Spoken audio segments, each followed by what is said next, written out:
86, LA rebounding with a title in 87 thanks to that iconic hook shot at the Garden in Game 4 by Magic. 2000, Game 7, Western Conference Finals against the Blazers. The play that started a dynasty. Kobe to Shaq. The alley-oop that put the Lakers up by 6 with just 40 seconds to play. 3 years later, that iconic duo finished off the three-peat with a clean sweep of Jason Kidd and the New Jersey Nets. Shaq named Finals MVP for a third straight season, and that's still the league's most recent three-peat. Nearly a decade later, it was Kobe, this time leading the Lakers to an iconic victory over the Celtics in Game 7 of the 2010 NBA Finals. Kobe, a game-high 23, and was Finals MVP for a second straight year. And then in 2020, in the bubble, LeBron James and Anthony Davis outlasting Jimmy Butler and the Heat in 6 games to bring a 17th title to the Lakers franchise. A guy who seems to be covering all those, especially in the last decade and a half. Our Lakers reporter, Dave McMenamin, joining us now with much more. Dave, what have you been told about the motivation behind the sale here for the Buss family? Well, Kevin, you just have to look back to recent history. So you start in 2021, the Lakers sell off a piece of the team to Mark Walter. Obviously, him and the Guggenheim Group have done wonders with their ownership capabilities with the Los Angeles Dodgers in that time as well. But then you think 18 months ago, Mark Cuban sells off a majority stake of the Dallas Mavericks for $3.5 million. And then 3 months ago, in March, Wyc Grousbeck and the Boston Celtics sell for $6.1 billion.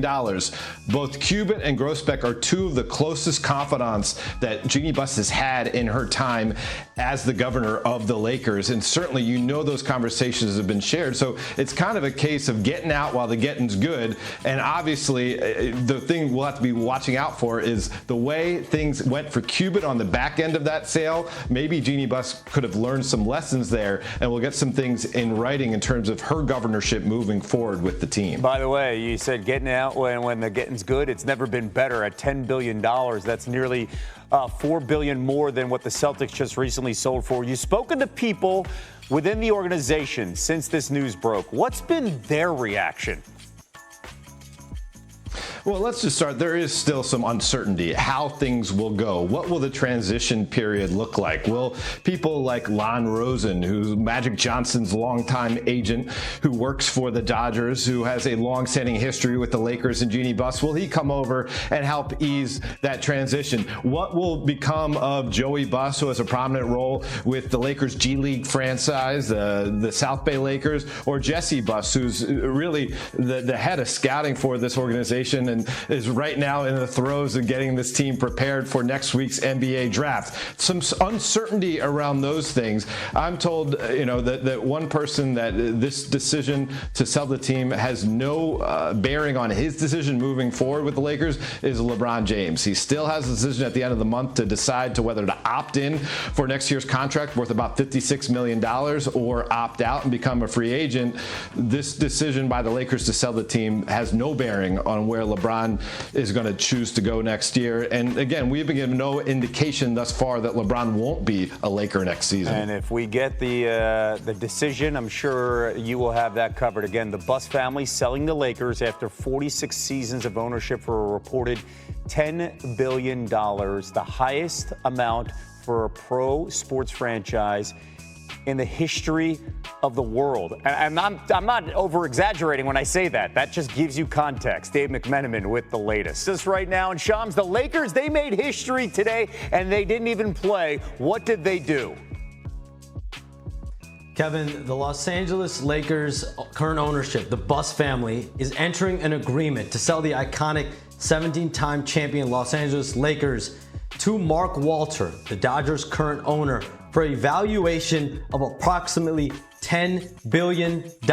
Yes, that's $10 billion. That's the largest sale of a sports franchise ever in the world, globally. So this is a historic $10 billion figure for a franchise Jerry Buss, the late Jerry Buss, acquired in 1979 for $67.5 million. Now, 46 years later, sold for $10 billion. And the Buss family appeared poised to really hold on to this team for what seemed to be forever. But now they will be selling the franchise. I am told that Jeannie Buss will stay on even after the sale as governor of the franchise, and and the Buss family will also retain just over 15% of the team. That is now going to be majority owned by Mark Walter, the current owner of the Dodgers. He also has interest in other professional sports teams like the Sparks, as well as an F1 team. All right, once again, let's go over these numbers that you just brought up. The late Jerry Buss bought the Lakers for $67.5 million in 1979.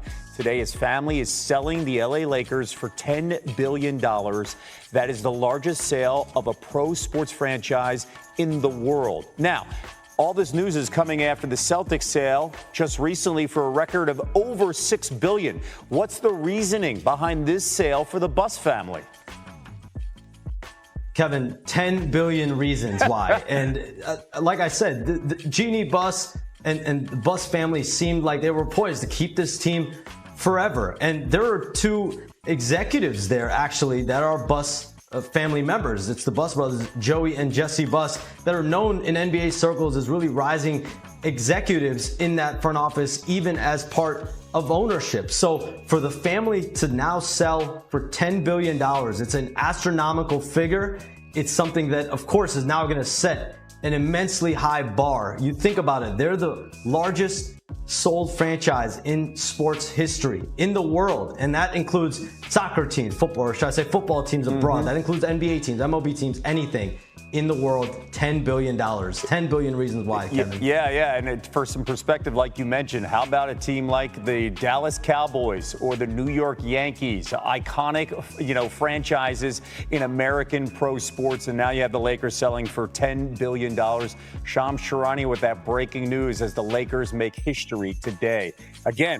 Once again, let's go back here. The Buss family owned this franchise since 1979. Jerry Buss, the late great owner, purchased the franchise for $67.5 million. Over that span, no NBA team has been more successful than the Lakers, winning 11 titles and earning 6 MVP awards between Magic, Kareem, Shaq, and Kobe. Kevin Nagani back with you once again. Our breaking news tonight. Shams Charania reporting that the Buss family is selling the Los Angeles Lakers to Mark Walter and the group that owns the LA Dodgers. They will pay a worldwide pro franchise record $10 billion. Tony and Mike, tonight's PTI bonus topic. All right, Wilbon, what's your reaction to the Lakers being sold? Tony, not a shock. I mean, if you're around NBA arenas at all, and particularly the one in LA where the Lakers play, you sort of knew this was coming. Mark Walter has already been a minority owner. Mark Walter, the principal owner of the Los Angeles Dodgers, has already been a minority owner of the Los Angeles Lakers, something like 27%. He and his partner, Todd Boehly. And, I mean, Jeannie Buss didn't make any secret of it. If you talk to her, on background or socially, she said she wasn't going to do this for forever, even though her family, or her father, she and her father, so wildly successful doing it. And the Lakers have been in such great hands. The Lakers and the Celtics, the pillars on which the NBA have been built forever. And Jeannie